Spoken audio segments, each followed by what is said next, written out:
बिस्मिल्लाहिर्रहमानिर्रहीम अस्सलाम वालेकुम। आज के लेक्चर में जो है वो हम बात करने जा रहे हैं गुड्स एंड डिस्काउंट पे। तो गुड्स जैसे हमने पिछले भी लेक्चर में बात की थी, ये हमारा एसेट होता है जो हम खरीदते हैं for the purpose of resale. इसके ऊपर जो है वो दो चीज़ें इंप्लीमेंट होती हैं, एक परचेजेस और एक सेल्स।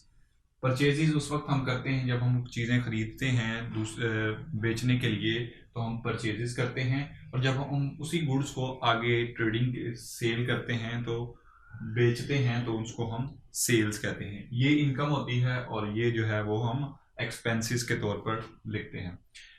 परचेजेस हम दो तरीके से कर सकते हैं, पहले कैश और फिर क्रेडिट।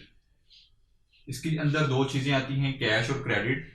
कैश जो हम नगद उसको कैश पे करते हैं, और क्रेडिट पे हम जो है उसके उसके साथ मुआहिदा कर लेते हैं 2 दिन का, 4 दिन का, 10 दिन का। ये हमारी फिर लाइबिलिटी के अंदर आ जाता है। इसी तरह सेल्स के अंदर आते हैं, एक हम कैश सेल्स करते हैं और एक हम क्रेडिट पे सेल्स करते हैं। कैश सेल्स पे तो हमने डायरेक्ट चीज़ें बेची और उससे पैसे ले लिए, ये होगी जी कैश सेल्स।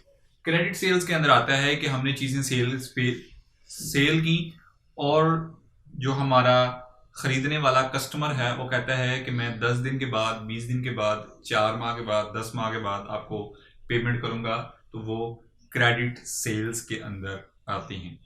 तो ये तो हमारा हो गया गुड्स एंड इन्वेंट्री। उसके बाद आता है जी डिस्काउंट। डिस्काउंट क्या चीज़ है?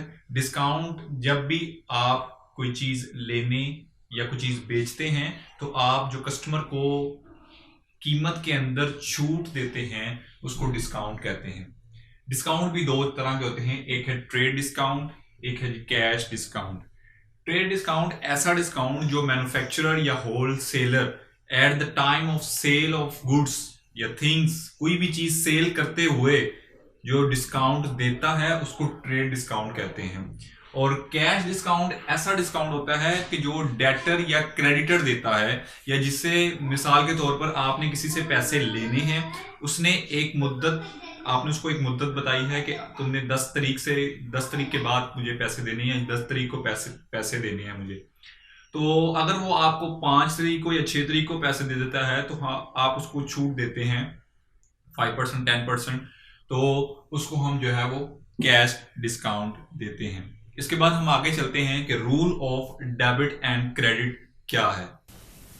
अब हम rules of debit and credit की तरफ चलते हैं कि डेबिट हम किसको करेंगे, क्रेडिट किसको करेंगे, डेबिट कब करेंगे, क्रेडिट कब करेंगे। तो सबसे पहले जो हमारे पास कंसेप्ट था, पिलर ऑफ अकाउंटिंग, वो था एसेट। तो एसेट जब इंक्रीज होगा, एसेट जब बढ़ेगा बिजनेस का, तो उसको हम डेबिट करेंगे।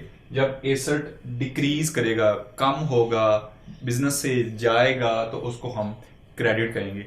डेबिट और क्रेडिट क्या होता है इसको अभी हम नहीं डिस्कस करेंगे, इसको हम बाद में जाके डिस्कस करेंगे। सिर्फ अभी आपने ये देखना है कि इसको हम डेबिट करेंगे और क्रेडिट करेंगे, सिर्फ आपने ये ध्यान में रखना है।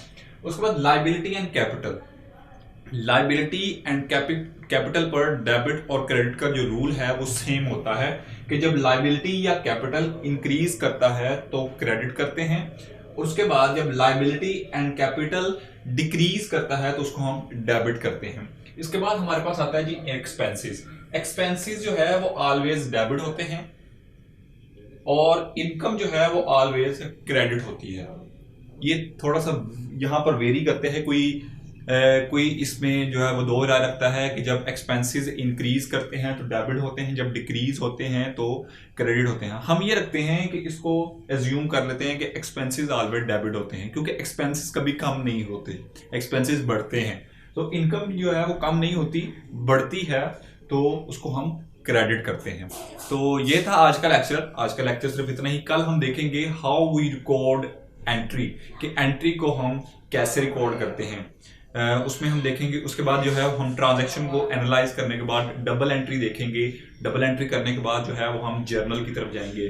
Thank you so much for watching my today's lecture and thank you so much.